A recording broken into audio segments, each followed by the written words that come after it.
Binaha ang ilang lugar sa Metro Manila at mga karatig probinsya dahil sa habagat at low pressure area na naging bagyong Jacinto. Nakalabas na ng PAR ang bagyo pero magpapaulan pa rin ng trough o yung buntot nito. May report si Jamie Santos. Wala pang isang oras. Andun sila, be. Hindi na nakapaghanda ang mga taga-barangay Bagong Bayan sa Pilila, Rizal sa bilis ng pagtaas ng baha. Pa-rescue na tayo. Sige, na na ng rescue. At hindi natin ito kakayanin. O, Ano, di na sayang yun. Ang van na ito tuluyang inanod. Ay na, ayun ba? Daddy, sila kayo na. Sila kayo na yung van. Manana.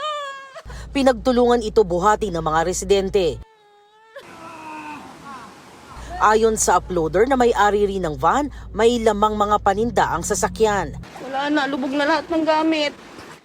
Pinasok din ng tubig ang ilang bahay. Ito po yung kantin ng school. Pati eskwelahan nalubog sa putik. Sa Barangay Hulo, kinailangan namang i-rescue ang mahigit 30 individual.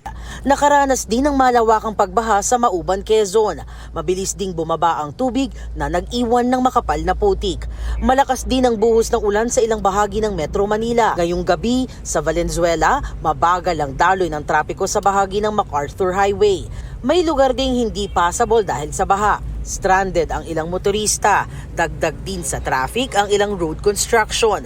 Ayon sa Pag-asa, epekto ng habagat at ng low pressure area na naging bagyong Jacinto at nakalabas na ng PAR ang mga pag-ulan. Sunod na tutumbukin ng bagyo ang northern o central Vietnam.